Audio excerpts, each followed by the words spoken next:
फिक्र आपकी, presented by ortho Ayurvedic oil and capsules, जोड़ों के दर्द की बेजोड़ दवा।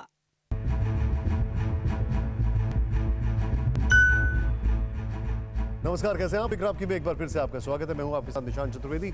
शुरुआत करते हैं आपकी फिक्र की बड़ी बड़ी खबरों के साथ। आज ऑक्सीजन क्राइसिस को लेकर एक परेशान करने वाली रिपोर्ट सामने आई है जो बता रही है कि कोरोना काल पर जब सांसों पर संकट छाया था तब दिल्ली ने इसे और गहरा दिया। केंद्र सरकार के हलफनामे के साथ दी गई रिपोर्ट में क्या लिखा है, आज इसे विस्तार से बताएंगे आपको। इस रिपोर्ट के आने के बाद से सियासत भी शुरू हो गई है, क्योंकि रिपोर्ट कह रही है कि कोरोना काल विकराल हो रहा था तब अरविंद केजरीवाल अपनी राजनीति चमकाने में जुटे थे। अब वो ऑक्सीजन में हिस्सा मांग रहे थे या 12 सूबों का हक मार रहे थे, ये भी समझिएगा। कोरोना की तीसरी लहर आने की आशंका जताई जा रही है, लेकिन ये लहर आ रही है या लाई जा रही है, इन्हें एक खास विश्लेषण के जरिए हम समझने की कोशिश करेंगे, क्योंकि ये महामारी है या फिर चीन का जैविक युद्ध, इस सच्चाई पर ही आगे की लड़ाई टिकी है। ट्विटर और सरकार की लड़ाई तो चल ही रही है। इस बीच आज ट्विटर ने भारत के आईटी मिनिस्टर का ही अकाउंट ब्लॉक कर दिया। ये कानूनों का टकराव है या फिर समानांतर सरकार चलाने की चाहत, इसकी पूरी पड़ताल करेंगे। ऑक्सीजन की काफ़ी ज़्यादा अफरा तफरी मची हुई है। कभी इस हॉस्पिटल में ऑक्सीजन की कमी हो गई, कभी उस हॉस्पिटल में ऑक्सीजन की कमी हो गई, इस हॉस्पिटल में 2 घंटे की ऑक्सीजन बच गई। जो क्रिमिनल नेग्लिजेंस अरविंद केजरीवाल ने किया है उसके लिए वो अकाउंटेबल ठहराए जाएंगे और उनको पनिशमेंट, उनको दंडित किया जाए।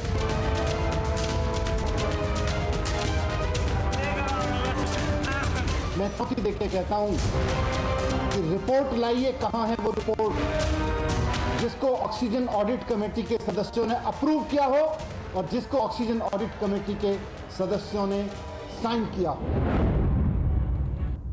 घुटना, कंधा या कमर, चाहे जैसा हो दर्द, डॉक्टर ऑर्थो आपको देता है दर्द से पूरी आजादी, एक भरपूर जिंदगी। ये कोई टेम्परेरी पेन किलर नहीं, आयुर्वेदिक औषधि है। आज पूरे दिन एक सवाल चर्चा में रहा, सवाल यह कि क्या कोरोना के पीक के दौरान दिल्ली ने ऑक्सीजन की अपनी जरूरत को बढ़ा चढ़ाकर बताया। दरअसल सुप्रीम कोर्ट के आदेश पर गठित एक टीम ने दिल्ली में ऑक्सीजन ऑडिट किया। इस टीम ने अपनी इंटरिम रिपोर्ट में कहा है कि दिल्ली सरकार ने अपनी जरूरत को 4 गुना बढ़ाकर बताया है। इस रिपोर्ट से 5 बड़ी बातें निकलकर सामने आई हैं। पहली, कि दिल्ली ने 25 अप्रैल से 10 मई के बीच 1140 मैट्रिक टन ऑक्सीजन की मांग की थी। दूसरी, कि जब दिल्ली ने यह डिमांड रखी तब दरअसल उसे करीब 290 मैट्रिक टन ऑक्सीजन की ही जरूरत थी। तीसरी, कि दिल्ली सरकार ने उस वक्त 4 गुना ज्यादा ऑक्सीजन मांगी जब चारों तरफ ऑक्सीजन की किल्लत थी। इसका मतलब यह हुआ कि ज्यादा ऑक्सीजन की मांग करने से देश के बाकी उन राज्यों पर भी असर पड़ा जो खुद भी ऑक्सीजन की किल्लत से जूझ रहे थे। पांचवी बात ध्यान देने की यह है कि मुंबई में भी करीब इतने ही केस थे, लेकिन वहां ऑक्सीजन की डिमांड नहीं बढ़ाई गई।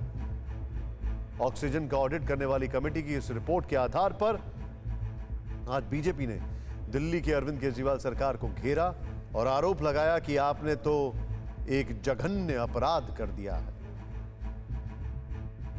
दिल्ली जब सांसों के लिए संघर्ष कर रही थी तब यहां की सरकार दूसरे राज्यों का हक मारकर ऑक्सीजन की कमी का रोना रो रही थी। आखिर सच्चाई क्या है, सबसे पहले दोनों पक्षों की बात सुन लीजिए। अरविंद केजरीवाल जी के इस झूठ के कारण 12 ऐसे राज्य थे पूरे हिंदुस्तान में जो अफेक्टेड हुए अपने ऑक्सीजन सप्लाई को लेकर, क्योंकि सब जगह से ऑक्सीजन काट करके दिल्ली भेजना पड़ा। ये जघन्य अपराध अरविंद केजरीवाल जी ने किया है।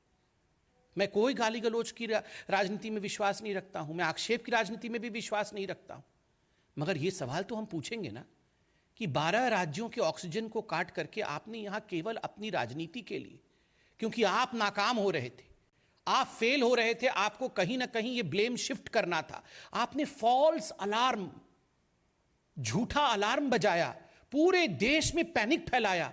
मैं चुनौती देके कहता हूं कि रिपोर्ट लाइए, कहां है वो रिपोर्ट जिसको ऑक्सीजन ऑडिट कमेटी के सदस्यों ने अप्रूव किया हो और जिसको ऑक्सीजन ऑडिट कमेटी के सदस्यों ने साइन किया हो।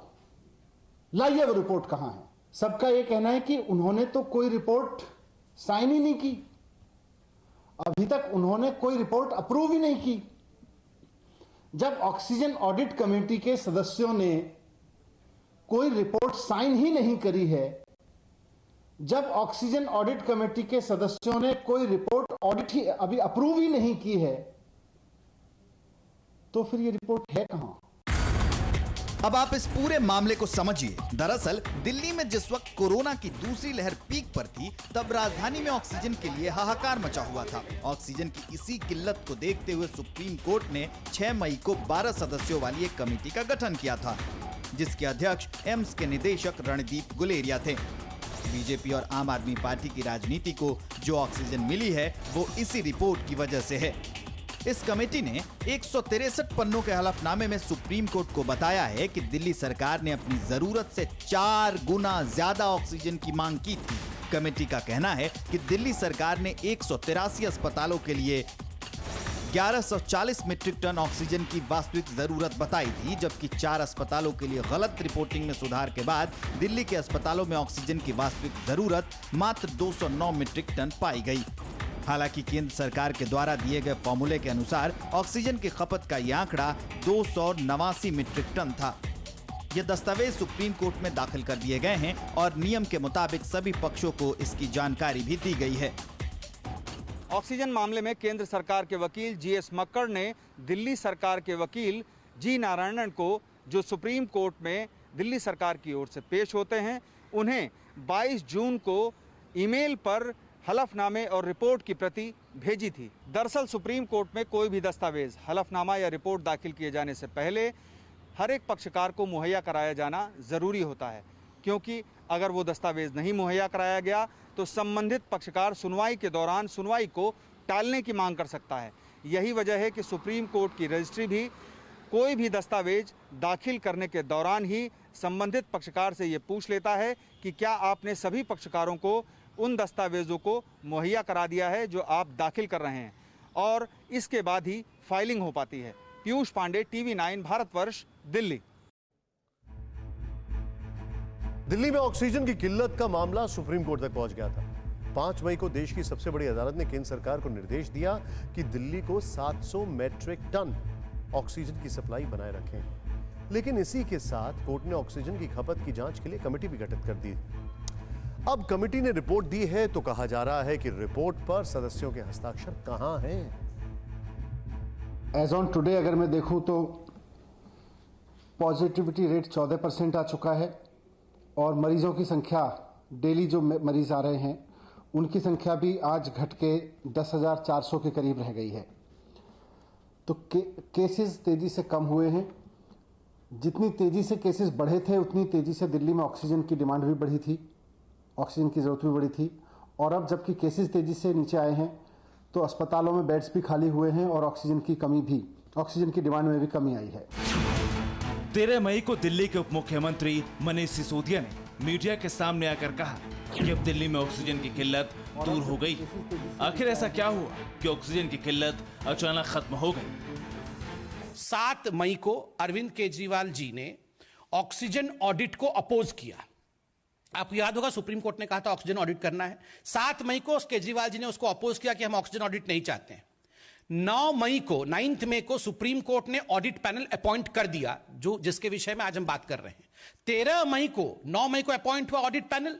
13 मई को सिसोदिया जी ने प्रेस कॉन्फ्रेंस करके कहा नहीं, सरप्लस ऑक्सीजन दिल्ली के पास आ गई है, अब हमें ऑक्सीजन की कोई आवश्यकता नहीं है, जो ऑक्सीजन जहां है वहीं रुक जाओ, जो स्टोरेज सेंटर में ऑक्सीजन था आप सब वहीं रुक जाओ और ऑक्सीजन की आवश्यकता नहीं है। वाह। दिल्ली सरकार पर सवाल खड़े करने वाली कमेटी में खुद दिल्ली सरकार के प्रधान सचिव भूपेंद्र एस भल्ला भी शामिल थे। इसके अलावा एम्स के डायरेक्टर रणदीप गुलेरिया इस कमेटी के अध्यक्ष थे, जबकि मैक्स हॉस्पिटल के डॉक्टर संदीप बुद्धिराज, जल शक्ति मंत्रालय के जॉइंट सेक्रेटरी सुबोध यादव और petroleum and explosive safety organisation के संजय सिंह भी कमेटी के सदस्य थे। हम इन नामों का जिक्र इसलिए कर रहे हैं क्योंकि आम आदमी पार्टी का आरोप है कि इन सदस्यों ने रिपोर्ट पर हस्ताक्षर नहीं किए। उसमें कुछ डॉक्टर से जिनसे बात हुई, उन्होंने बोला कि किस किस के साइन है उस रिपोर्ट पर, तो उस पर साइन ही नहीं है रिपोर्ट पर। और जब से हमने संबित पात्रा से पूछा है तो गायब हो गए हैं। तो ये रिपोर्ट तो इन्होंने खुद बनाई।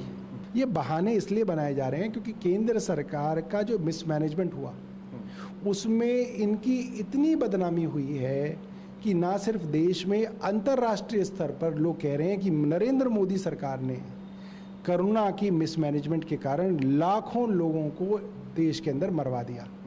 अब उस मिसमैनेजमेंट का ठीकरा ये किसी के ऊपर फोड़ना चाह रहे हैं। इनको लगा चलो अरविंद केजरीवाल के ऊपर फोड़ा जाए।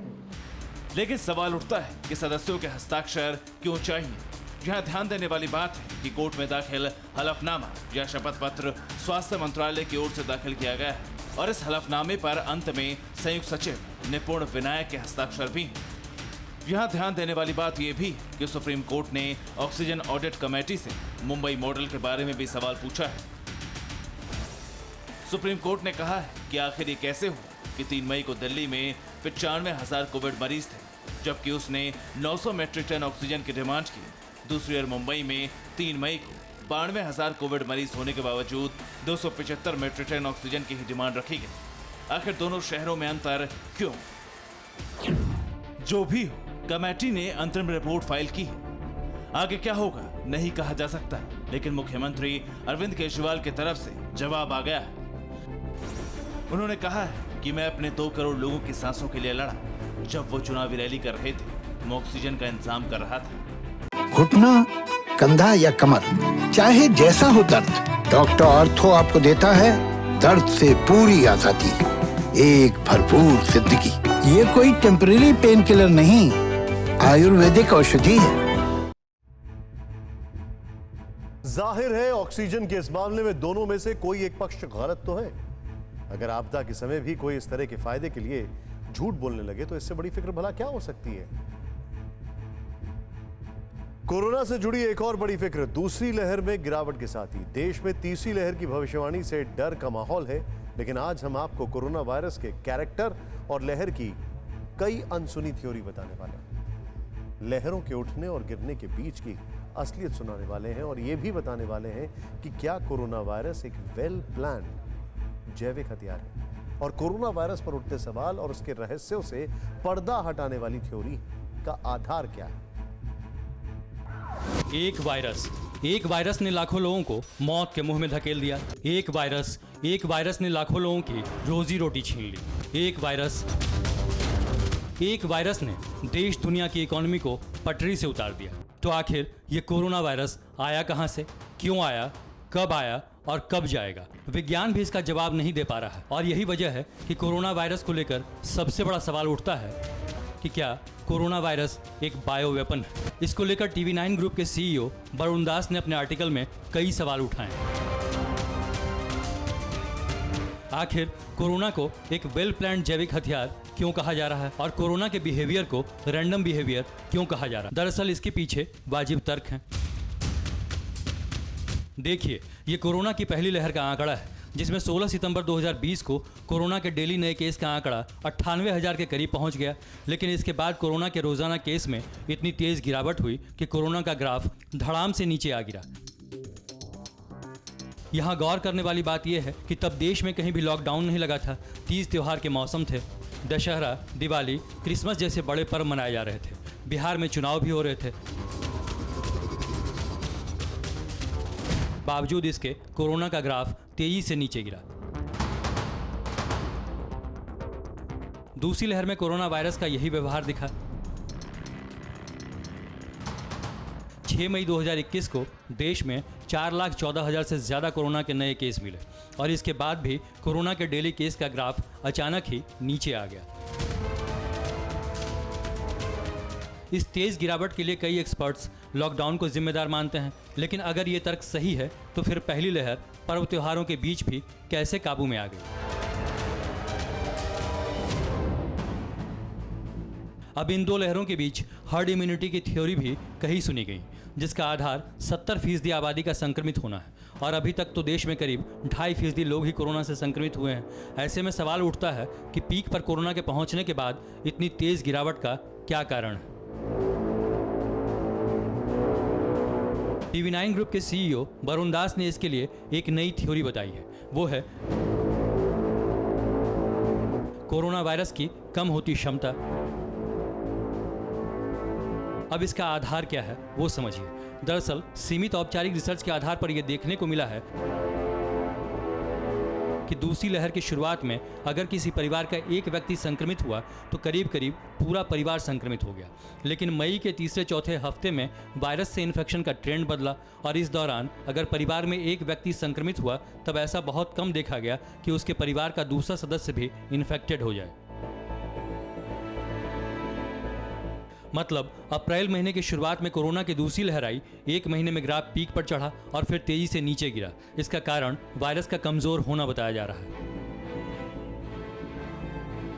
वायरस वो हमेशा देखता है कि उसको ताज़ा होस्ट कहाँ मिलता है। अगर उसको होस्ट ताज़ा मिल जाता है तो फटाफट अटैक करता है। अगर मानव अपनी रक्षा कर लेता है, कोरोना अप्रोप्रिएट बिहेवियर फॉलो कर लेता है, जैसे कि देशों में या दूसरे विदेशों में या कॉलोनीज़ में लॉकडाउन लग जाता है, तो वायरस को रेडी होस्ट नहीं मिलता, तो वायरस अपने आप थोड़ा सा डाई आउट कर जाता है। अब ये समझिए कि कोरोना वायरस कैसे कमजोर पड़ता है। दरअसल एक व्यक्ति से दूसरे से तीसरे तक पहुंचते पहुंचते वायरस कमजोर पड़ने लगता है और संभव है कि चौथे व्यक्ति तक जाते जाते वायरस की क्षमता करीब करीब खत्म हो जाती है। अगर एक्सपर्ट्स और अथॉरिटीज इससे जुड़े डेटा को तेजी से जुटाएं और निष्कर्ष निकालें तो ये थ्योरी सच साबित हो सकती है। कोरोना वायरस का रहस्य उजागर हो सकता है और अगर ये थ्योरी सच साबित हो जाती है और अगर इसका कैलकुलेशन R0 मैथ से किया जाए तो ये थ्योरी भी सच साबित हो सकती है कि कोरोना वायरस एक जैविक हमला है। रिसर्च के मुताबिक कोरोना वायरस का R0 5 है। इसका मतलब ये हुआ कि कोरोना संक्रमित एक व्यक्ति 5 व्यक्ति को इन्फेक्ट कर सकता है। 5 व्यक्ति 25 व्यक्ति के बीच संक्रमण फैला सकते हैं। तीसरे स्टेज में 25 व्यक्ति 125 लोगों को संक्रमित कर सकते हैं और चौथे स्टेज में 125 संक्रमित व्यक्ति 625 लोगों को इन्फेक्ट कर सकता है। तो यहाँ सवाल ये उठता है कि कोरोना का ग्राफ तेजी से गिरने से पहले 1 करोड़ लोग संक्रमित कैसे हुए, क्योंकि इस फॉर्मूले के आधार पर शुरुआती संक्रमण 1 लाख के करीब होने चाहिए। अब यहाँ सवाल ये भी उठता है कि क्या कुछ लोग विदेशों से संक्रमित होकर आए जिसके कारण देश में संक्रमण इतनी तेजी से फैला। हालांकि ये तर्क वाजिब नहीं लगता। दूसरा सवाल ये कि क्या विदेशों से कोई संक्रमित खेप या सामान लाया गया जिसकी वजह से देश में कोरोना विस्फोट हुआ, क्योंकि कोरोना की पहली लहर के दौरान इटली में कहा गया कि वुहान से लेदर मंगाए जाने के कारण वहां संक्रमण फैला। इटली ही नहीं, कई दूसरे देशों ने भी पहली और दूसरी लहर के दौरान इसी तरह की बातें कही। कोरोना की दूसरी लहर के दौरान वायरस के वेरिएंट और म्यूटेशन की चर्चा भी खूब हो रही है, लेकिन यहाँ तर्क ये है कि वायरस के वेरिएंट को विकसित होने और फैलने में समय लगता है। ऐसे में अगर R0 का फॉर्मूला सही है तो वायरस की घटती क्षमता की थ्योरी भी सही है और ये दावा भी सही है कि कोरोना एक वेल प्लान्ड जैविक हथियार है। क्या ये कोरोना वायरस बायो वेपन हो सकता है? तो इस बात की पूरी संभावना है और ये बात पिछले 1.25 साल से 15 महीनों से बहुत सारे लोगों ने अमेरिका में भी कही है, दुनिया के और देशों ने भी कही है, वैज्ञानिकों ने भी माना है।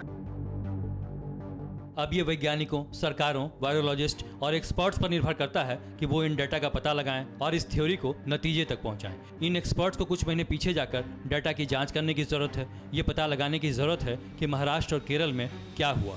जब दूसरी लहर अचानक भड़क उठी तब संक्रमित उड़ानें और यात्री कहां से आए।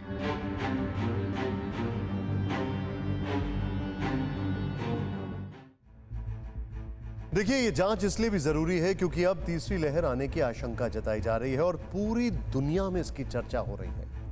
लेकिन सवाल उठता है कि इसके पीछे साइकोलॉजिकल वॉर की कोई साजिश तो नहीं। अक्सर ये देखा जाता है कि बातें कहते सुनते सही लगने लगती हैं और अगर जैविक युद्ध की बात सच है तो इससे इनकार नहीं किया जा सकता कि तीसरी लहर की रट लगाकर दुनिया को तैयार किया जा रहा है, जबकि लहर आने का कोई आधार नहीं बताया जा रहा है। कोरोना के बाद फिक्र डिजिटल संप्रभुता पर हुए चोट की।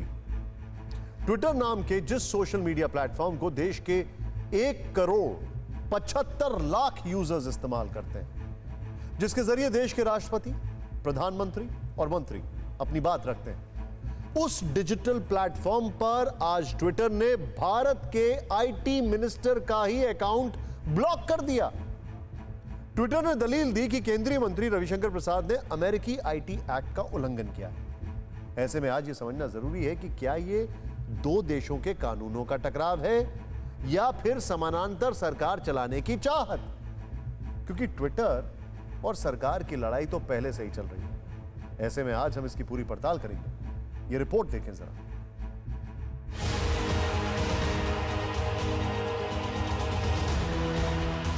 ट्विटर ने हिंदुस्तान के सूचना और प्रौद्योगिकी मंत्री रविशंकर प्रसाद का हैंडल ही ब्लॉक कर दिया।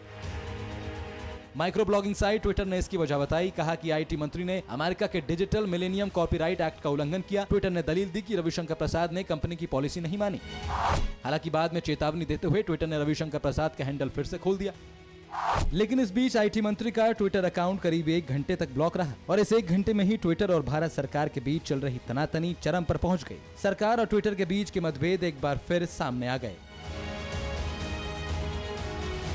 रविशंकर प्रसाद ने ट्विटर पर निशाना साधते हुए स्क्रीनशॉट पहले कू ऐप पर शेयर किया, बाद में ट्विटर पर भी स्क्रीनशॉट शेयर करते हुए कहा कि दोस्तों आज बहुत अजीब घटना हुई। ट्विटर ने मेरे अकाउंट को 1 घंटे के लिए ब्लॉक कर दिया। बताया गया कि अमेरिका के डिजिटल मिलेनियम कॉपीराइट एक्ट का उल्लंघन हुआ है। बाद में उन्होंने मुझे अकाउंट एक्सेस करने की परमिशन दे दी। अब तक ट्विटर भारत के उपराष्ट्रपति वेंकैया नायडू, संघ प्रमुख मोहन भागवत समेत कई बड़े लोगों के अकाउंट से ब्लू टिक हटा चुका है और फिर बाद में उसे रिज्यूम भी कर चुका है।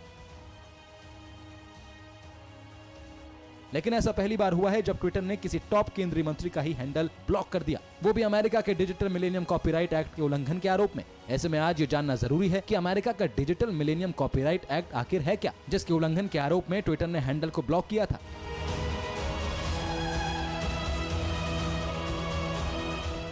ये हम आपको बताएंगे, लेकिन आईटी मंत्री ने खुद ट्विटर के इस एक्शन को इंफॉर्मेशन टेक्नोलॉजी रूल 2021 के नियम का उल्लंघन बताया, क्योंकि ट्विटर ने अकाउंट एक्सेस रोकने से पहले कोई सूचना नहीं दी। वो इसे ट्विटर की मनमानी मानते हैं। खास तौर से ट्विटर की दादागिरी जो उनके खिलाफ खास तौर पर टीवी चैनलों पर दिए गए इंटरव्यूज में सामने आई, जिसे सोशल मीडिया पर शेयर किया गया, इससे ट्विटर तिलमिला गया। हमने 17 जून को भी ट्विटर की मनमानी को लेकर रविशंकर प्रसाद से खास बात की थी। उस दौरान भी उन्होंने ट्विटर के दोहरे रवैये पर तीखे हमले किए थे। घुटना, कंधा या कमर, चाहे जैसा हो दर्द, डॉक्टर ऑर्थो आपको देता है दर्द से पूरी आजादी, एक भरपूर जिंदगी। ये कोई टेम्परेरी पेन किलर नहीं, आयुर्वेदिक औषधि है। अभिव्यक्ति की आजादी की नसीहत हमें अमेरिका के एक प्रॉफिट कमाने वाली कंपनी से नहीं प्राप्त करना है। हमें भारत का संविधान है ना, जिसमें बोलने की आजादी फंडामेंटल राइट है। भारत में लोग हैं, आसाम के चुनाव में हमें जिता दिया, बंगाल में हरा दिया। सुप्रीम कोर्ट आज़ाद है, हाई कोर्ट आज़ाद है। कोविड में कड़े कड़े सवाल पूछते हैं, निर्देश देते हैं। मीडिया आज़ाद है, आप मुझसे सीधा देश के एक वरिष्ठ मंत्री से सवाल पूछ रहे हैं। यही तो होता है ना। तो हमें एक कंपनी नसीहत न दे जो अपने लोगों को अधिकार नहीं दे रही है कि एक महिला भी परेशान है तो अमेरिका और शिकायत करने, तो उन्हें कोई अधिकार नहीं है। ये बात हम कहना चाहेंगे। और भारत अपनी डिजिटल संप्रभुता पर समझौता नहीं करेगा। अब ऐसा लगता है कि भारत में ट्विटर की मुश्किलें और भी बढ़ जाएंगी, क्योंकि रविशंकर प्रसाद पहले भी ट्विटर के नियमों को डबल स्टैंडर्ड बता चुके हैं। सरकार भी कहती रही है कि अमेरिका में ट्विटर अलग नियम मानता है, लेकिन भारत के लिए ये अलग है। अकाउंट लॉक होने के बाद तो अब ट्विटर और सरकार के बीच की तनातनी और भी बढ़ती दिख रही है।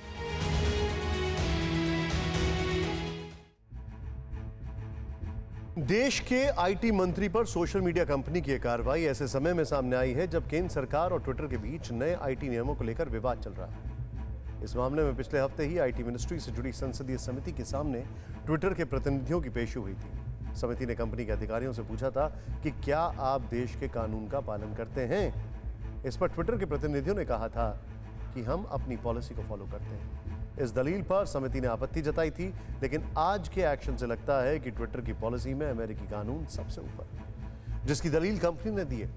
ऐसे में सरल भाषा में यह समझना जरूरी है कि अमेरिकी डिजिटल मिलेनियम कॉपीराइट एक्ट है क्या। डिजिटल मिलेनियम कॉपीराइट एक्ट यानी DMCA अमेरिका का कॉपीराइट एक्ट है। अक्टूबर 1998 में उस वक्त के अमेरिकी राष्ट्रपति बिल क्लिंटन ने इस कानून को लागू किया था। क्लिंटन ने तब कहा था कि इस कानून को बनाने का मकसद किसी कंटेंट को चोरी होने से बचाना है और चोरी होने पर आरोपी के खिलाफ कार्रवाई करने में मदद करना है।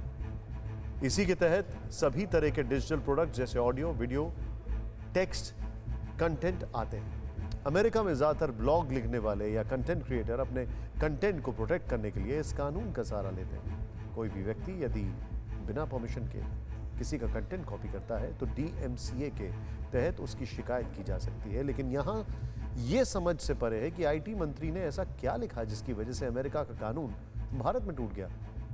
वैसे भारत में अमेरिकी कानून की दुहाई देने वाली कंपनी को भी भारतीय कानून के दायरे में रहना चाहिए, जो फिलहाल दिखता नहीं। अब आपको ट्विटर की दुकान का पूरा गणित समझाते हैं। आपको बताते हैं कि ट्विटर की दो खास ताकतें हैं। वो ताकतें हैं कमाई और यूजर्स का बड़ा नंबर। इसके दम पर ही वो पूरी दुनिया में टशन दिखाता है। आप जानकर चौंक जाएंगे कि पूरी दुनिया में 2021 की पहली तिमाही तक ट्विटर पर करीब 19.2 करोड़ यूजर्स थे। अगर मंथली एक्टिव यूजर्स की बात करें तो यह आंकड़ा 35 करोड़ के पार चला जाता है। इन्हीं यूजर्स के दम पर ट्विटर भारी कमाई करता है। साल 2020 में ट्विटर ने 27.1 हजार करोड़ का रेवेन्यू जुटाया, जिसमें विज्ञापनों से करीब 23,000 करोड़। जरा सोचिए, जिस कंपनी का सालाना टर्नओवर इतना बड़ा हो वो दुनिया में टशन दिखाने से कैसे पीछे रहेगी।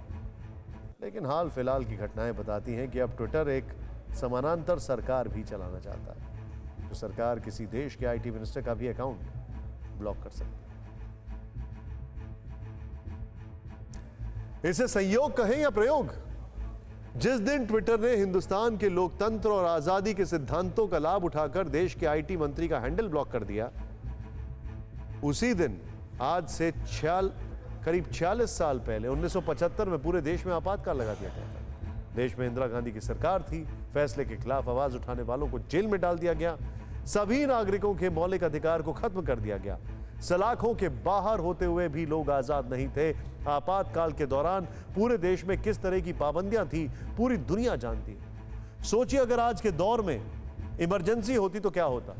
हम कुछ घटनाओं का तुलनात्मक विश्लेषण करेंगे, आपको बताने की कोशिश करते हैं कि इमरजेंसी होने पर कैसे आज की तस्वीर बदली सी हो सकती थी।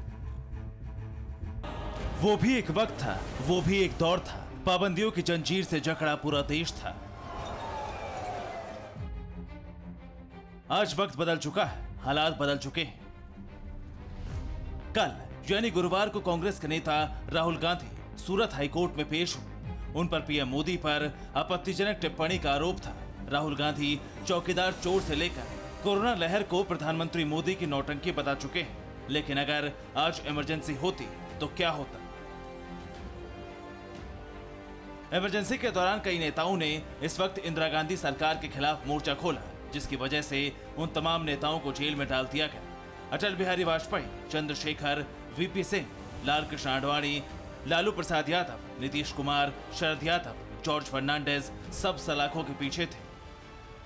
आपातकाल के दौरान सिर्फ नेताओं को ही नहीं बल्कि तमाम आंदोलनों की आवाजों को दबा दिया गया। पिछले 8 महीने से दिल्ली के बॉर्डर पर किसान धरने पर बैठे हैं। लोकतंत्र की खूबसूरती देखिए। कोरोना जैसी महामारी, सुप्रीम कोर्ट की दखलंदाजी और लोगों की हो रही तमाम दिक्कतों के बावजूद सरकार के खिलाफ किसान आंदोलन जारी है।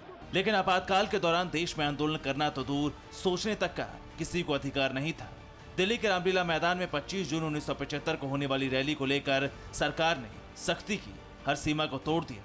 रैली की खबर पूरे देश में ना फैले, इसके लिए अखबारों के दफ्तरों की बिजली रात में ही काट दी गई थी। विरोध करने वाले लोगों की गिरफ्तारी की लिस्ट बना ली गई थी।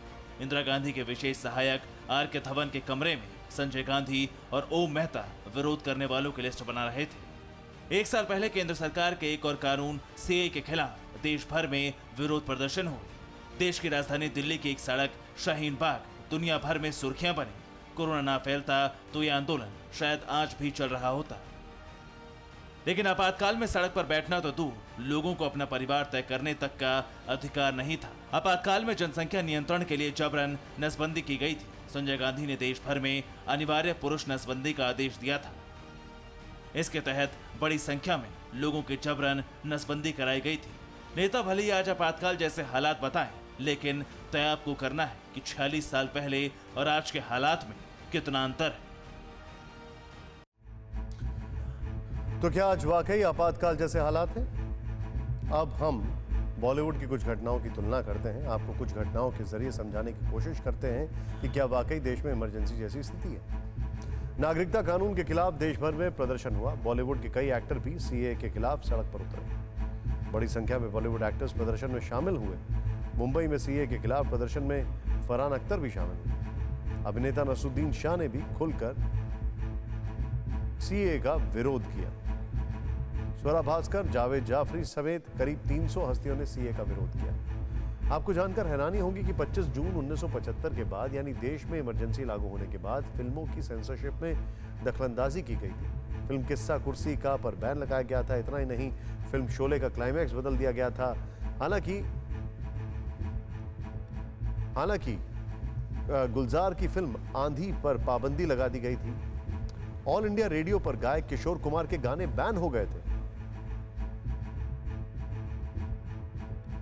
यानी कुल मिलाकर अगर बात की जाए तो ऐसे कई हालात थे इमरजेंसी के दौरान जो चिंताजनक थे।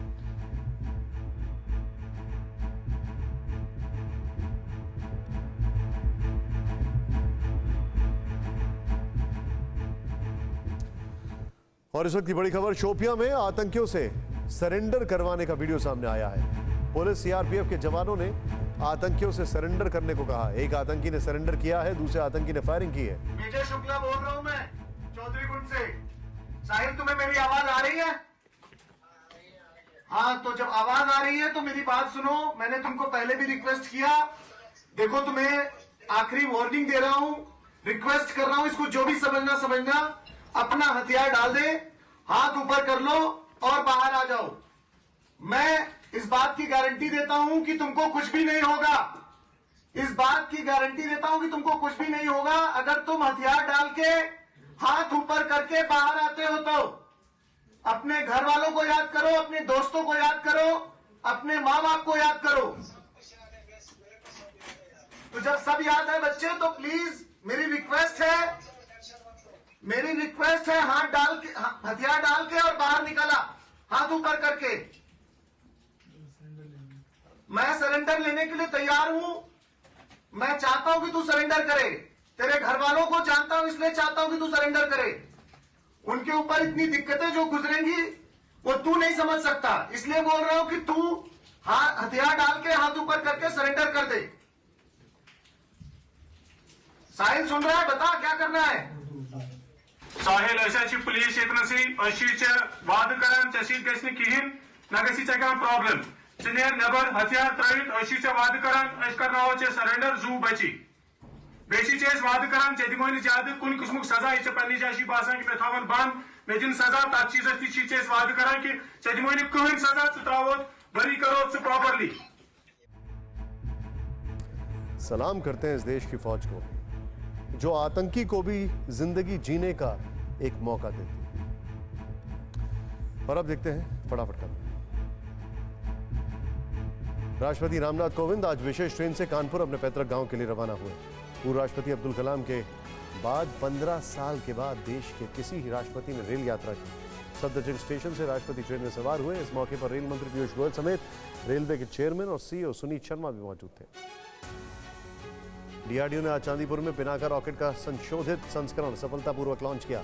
इसके साथ ही भारत ने कम समय में 25 पिनाका रॉकेट दागने की क्षमता हासिल कर ली है। ये रॉकेट 45 किलोमीटर तक सटीक निशाना लगा सकते हैं। रक्षा मंत्री राजनाथ सिंह ने इस कामयाबी के लिए टीम को बधाई दी। वित्त राज्य मंत्री अनुराग ठाकुर ने आज कोरोना प्रभावित लोगों के लिए टैक्स में कई तरह की छूट का ऐलान किया है। कोरोना के इलाज के खर्च पर टैक्स नहीं लगेगा और अगर किसी की कोरोना से मौत हुई है तो एम्प्लॉयर या इंडिविजुअल्स की तरफ से मिलने वाली मदद राशि टैक्स फ्री होगी। हालांकि इसकी लिमिट 10 लाख तय की गई है। महाराष्ट्र के पूर्व गृह मंत्री अनिल देशमुख की मुश्किलें कम होती नजर नहीं आ रही हैं। आज प्रवर्तन निदेशालय ने नागपुर में उनके घर पर छापा मारा। मुंबई के पूर्व पुलिस कमिश्नर परमबीर सिंह की ओर से लगाए गए आरोपों के बाद देशमुख की पर मनी लॉन्ड्रिंग का मामला दर्ज किया गया था, जिसको लेकर ईडी लगातार उनसे पूछताछ कर रही है। उत्तर प्रदेश और दिल्ली में हुए धर्म परिवर्तन मामले में अब प्रवर्तन निदेशालय ने कड़ा एक्शन लिया है। धर्मांतरण केस में ईडी ने मनी लॉन्ड्रिंग का मामला दर्ज किया है। जांच एजेंसी ने मामले में दिल्ली निवासी मुफ्ती काजी जहांगीर कासमी और मोहम्मद उमर गौतम को भी आरोपी बनाया, जिन्हें यूपी पुलिस ने गिरफ्तार किया था। पहलवान सागर की हत्या के आरोप में जेल की हवा खा रहे सुशील कुमार को आज मंडोली जेल से तिहाड़ शिफ्ट किया गया, लेकिन यहां पुलिस वालों ने सभी नियमों को ताक पर रखकर खूब सेल्फी खिंचवाई। संगीन आरोप होने के लिए सुशील तस्वीरों में मुस्कुराते नजर आ रहे हैं। फोटो सामने आने के बाद जेल प्रशासन पर सवाल खड़े हो गए। कैसा देश है, अपराधी को स्टार समझा जा रहा है। वक्त एक ब्रेक का। घुटना, कंधा या कमर, चाहे जैसा हो दर्द, डॉक्टर ऑर्थो आपको देता है दर्द से पूरी आजादी, एक भरपूर जिंदगी। ये कोई टेम्परेरी पेन किलर नहीं, आयुर्वेदिक औषधि है। पीएम मोदी से मिले असम के पूर्व सीएम सर्बानंद सोनोवाल। केंद्रीय कैबिनेट विस्तार में सोनोवाल को जगह दिए जाने की चर्चा।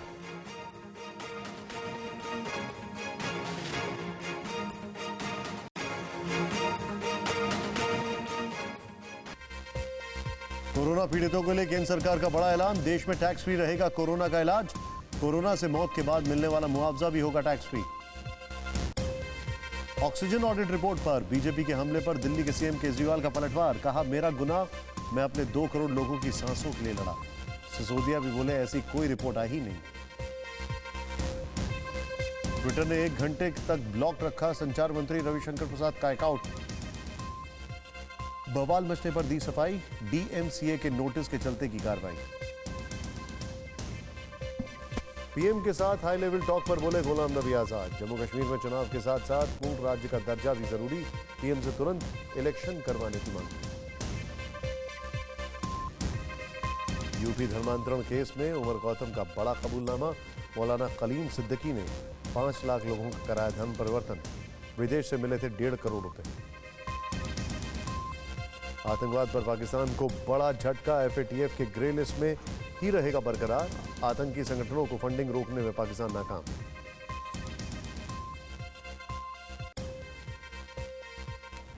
और अब खबर पॉजिटिव। भारत में जल्द ही कोरोना की चौथी वैक्सीन उपलब्ध होगी। भारतीय फार्मास्यूटिकल कंपनी ज़ायडस कैडिला इसी हफ्ते कोरोना वैक्सीन ज़ायकोव-डी को इमरजेंसी अप्रूवल के लिए सेंट्रल ड्रग्स रेगुलेटर को अप्लाई कर सकती है।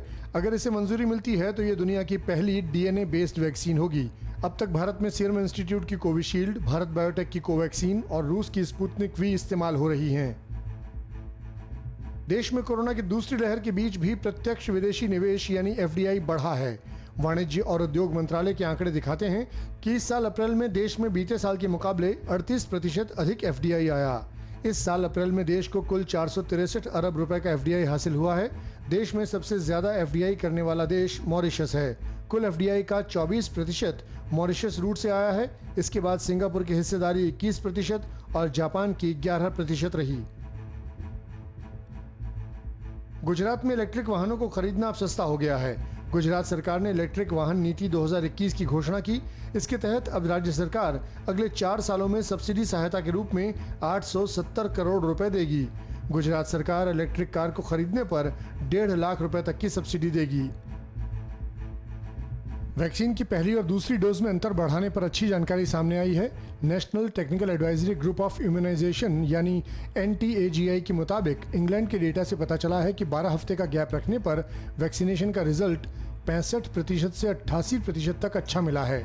वहाँ इसका काफ़ी फायदा हुआ है, इसलिए भारत में वैक्सीनेशन के गैप को बढ़ाकर 12 से 16 हफ्ते किया गया। ये फैसला वैज्ञानिक आधार पर ही लिया गया। स्वास्थ्य मंत्री डॉक्टर हर्षवर्धन पहले ही कह चुके हैं कि ये फैसला पारदर्शी है और वैज्ञानिक डेटा के आधार पर लिया गया है। स्लीप एपनिया बीमारी से जूझ रहे मरीजों के लिए राहत भरी खबर है। स्लीप एपनिया के मरीजों के इलाज में काम आने वाली CPAP मशीन का विकल्प मिल गया है। IIT रोपड़ ने जीवन वायु नाम से एक ऐसा उपकरण विकसित किया है जिसे CPAP मशीन के विकल्प के रूप में इस्तेमाल किया जा सकता है। ये उपकरण CPAP मशीन की ज़रूरत वाली सांस से जुड़ी समस्याओं में बेहद मददगार है और किफ़ायती भी है। इसका इस्तेमाल उन नवजातों के इलाज में भी किया जाता है जिनके फेफड़े पूरी तरह से विकसित नहीं हुए हैं। रसोई गैस उपभोक्ताओं को बड़ी राहत दी गई है। अब उपभोक्ता एक ही कंपनी के किसी भी डीलर से गैस सिलेंडर रिफिल करा सकेंगे। देश के 5 शहरों में इसकी शुरुआत जल्द होगी। केंद्रीय पेट्रोलियम और प्राकृतिक गैस मंत्रालय के मुताबिक इस सुविधा को पायलट प्रोजेक्ट के तहत चंडीगढ़, कोयम्बटूर, गुरुग्राम, पुणे और रांची में शुरू किया जाएगा। इसका लाभ लेने के लिए उपभोक्ताओं को मोबाइल ऐप या ग्राहक पोर्टल के जरिए गैस सिलेंडर की बुकिंग करानी होगी। और अब देखते हैं जो है सो।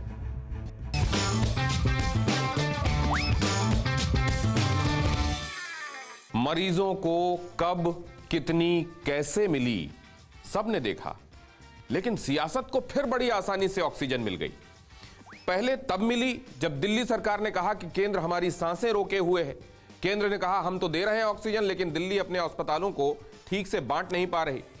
और अब जब सुप्रीम कोर्ट के पैनल ने कहा कि जितनी ऑक्सीजन चाहिए थी, दिल्ली ने उससे 4 गुना ज्यादा की डिमांड की, लगा कि कई दिनों से बिस्तर पर बिना ज्यादा हरकत के पड़ी दिल्ली वर्सेस केंद्र की सियासत को सिलेंडर नहीं, पूरा टैंकर मिल गया हो। सांसों पर भी सियासत हावी है। अंदेशा तीसरी लहर का भी है। पता नहीं बीते दौर में कितनी सांसें ऑक्सीजन की कमी नहीं, सियासत की अधिकता की वजह से गई होंगी, और आगे किस संकट में जरूरी संजीवनी सियासत के हवाले हो जाए पता नहीं। सांसों की जरूरत है जैसे जिंदगी के लिए, बस एक मुद्दा चाहिए, बेशक ऑक्सीजन क्यों ना हो, पॉलिटिक्स के लिए।